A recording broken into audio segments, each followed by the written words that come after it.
Alors le cinéma soviétique, ce qui est intéressant, c'est que je vais principalement l'aborder à travers le cinéma russe et ensuite élargir un peu plus à l'Europe de l'Est pendant la période communiste.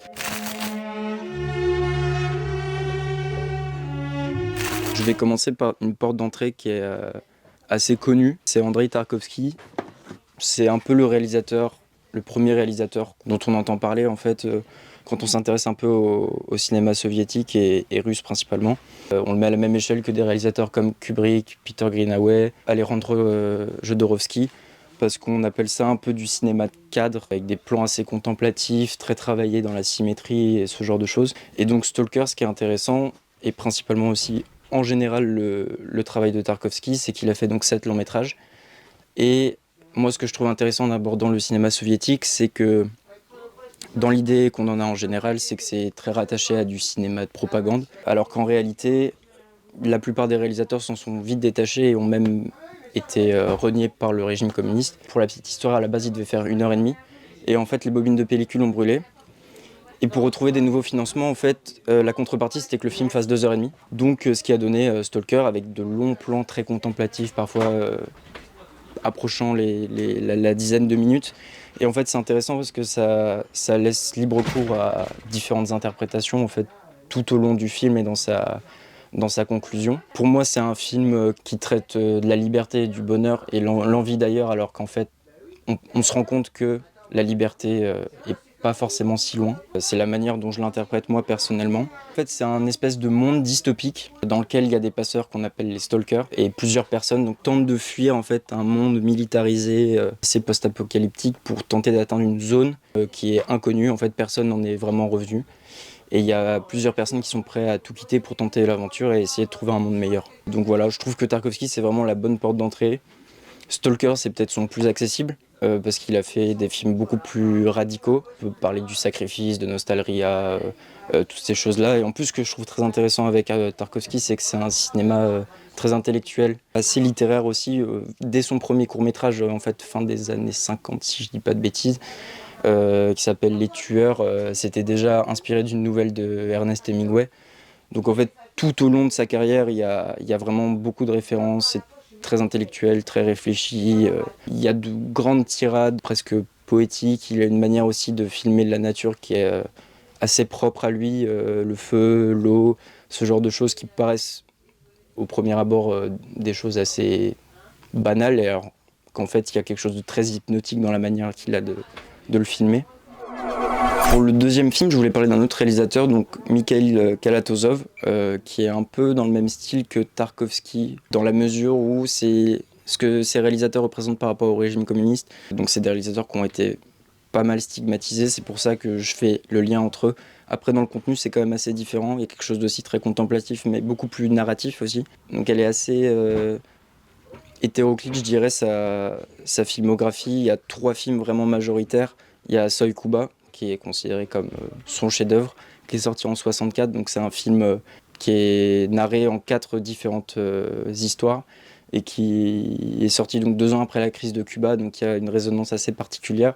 Il y a toujours un fond assez pro-communiste, mais qui reste quand même assez neutre et mesuré comparé à d'autres réalisateurs qui ont purement et simplement fait du cinéma de propagande. Et il y a donc à part ce Kuba, son autre film, Palme d'Or 58 à Cannes, Quand passent les cigognes, qui est un film qui a été plus ou moins bien reçu, qui a eu du mal à trouver son public. Et ça a signé un peu le début de sa carrière, parce que au tout début de sa carrière, Kalatozov, il a un peu été mis au placard. On a dit de lui qu'il était assez formaliste, parfois anticommuniste, donc ça a été assez compliqué, tout comme Tarkovsky, en fait, quand il a voulu s'éloigner un peu des sentiers battus. Et ce qui est marrant aussi avec ce film, c'est qu'il y a une résonance assez particulière, c'est que Claude Lelouch, du coup réalisateur assez reconnu dans le milieu du cinéma français, notamment réalisateur du Voyou, Un homme et une femme, enfin ce genre de film, en fait, est parti à 18 ans avec une caméra pour tenter d'avoir des images du régime communiste parce que les journaux occidentaux payaient très cher pour avoir ces images-là.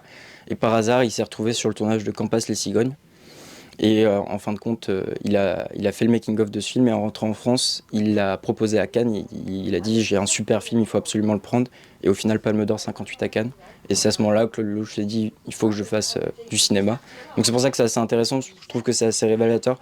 Surtout pour l'époque, Kalatozov, il est assez connu pour des mouvements de caméra assez impressionnants pour le matériel en fait disponible à cette époque-là.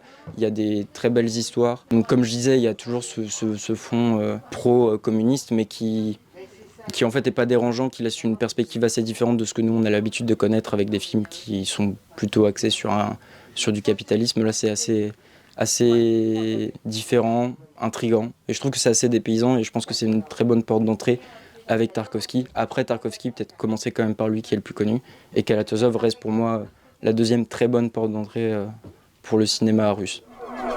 Et du coup, pour le troisième film, j'ai décidé de parler d'un réalisateur qui est un peu plus radical dans ce qu'il fait, enfin dans ce qu'il faisait, et un cinéma qui détonne vraiment, qui relève plus du cinéma expérimental.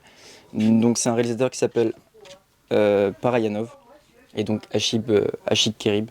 Alors il a fait 4 longs métrages, et en fait c'est intéressant parce que, encore une fois, on peut les mettre en parallèle, Tarkovsky, Kalatozov et lui. Alors là par contre on est sur du cinéma soviétique en général. Lui il est né en Géorgie, et il s'est surtout penché sur le cinéma de l'Est et les traditions en Arménie, en Ukraine, en Géorgie, enfin ces pays-là. Et ce qu'il faut savoir, c'est qu'il a passé une partie de sa vie en prison parce qu'il était pas anti-communiste, mais en tout cas il refusait de se plier à ces codes-là dans son art. Et ce qu'il faut savoir, c'est que c'est un film qui regroupe tous les mouvements artistiques, de la peinture, de la sculpture. C'est des films avec peu de narration. Et en fait, il a tenu ça de son père qui était antiquaire. Et donc, depuis tout jeune, en fait, il a été amené à fréquenter différents objets d'art, ce qui l'a beaucoup inspiré en fait dans sa vie. Et dans ses films notamment, même s'il en a fait que 4, c'est des films qui sont assez radicaux, qui sont particulièrement réputés pour des plans millimétrés, très singuliers. Et c'est pour ça que je conseille en fait. Alors c'est plus radical, je pense que c'est à partir d'une certaine étape. Peut-être pas commencer directement par ça, mais c'est à mon avis des films assez inspirants. Il y a beaucoup de choses à aller chercher là-dedans. Et c'est pour ça que je conseille son cinéma en général. Donc là, on passe à du name dropping, donc ça va être différents films russes ou plus largement, donc encore une fois de l'Europe de l'Est.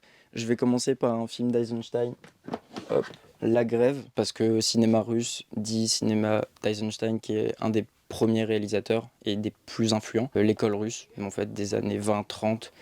Donc là, en l'occurrence, c'est La Grève, mais il y a d'autres films, le plus connu, donc Le Cuirassé Potemkin, ou d'autres films comme Octobre. Donc, pour le coup, qui sont vraiment beaucoup plus des films de propagande, des films qui ont été à la gloire notamment du parti bolchevique. C'est très intéressant parce que c'est des films très ambitieux, et encore une fois, ça détonne vachement avec ce que nous on faisait en Occident, parce que le régime communiste mettait un point d'honneur à laisser quasiment carte blanche en fait à ces réalisateurs-là. Ensuite, je voulais parler de Solaris, donc encore une fois Andrei Tarkovsky, parce que ça fait partie, sur ces 7 longs métrages aussi, d'un de ceux qu'il faut découvrir, parce qu'il est très différent. C'est de la science-fiction à haut budget, avec vraiment des décors très travaillés. Alors c'est plus radical, c'est beaucoup plus contemplatif, beaucoup plus lent que Stalker, mais ça a longtemps été considéré comme le 2001, l'Odyssée de l'espace russe. Donc c'est une porte incontournable selon moi.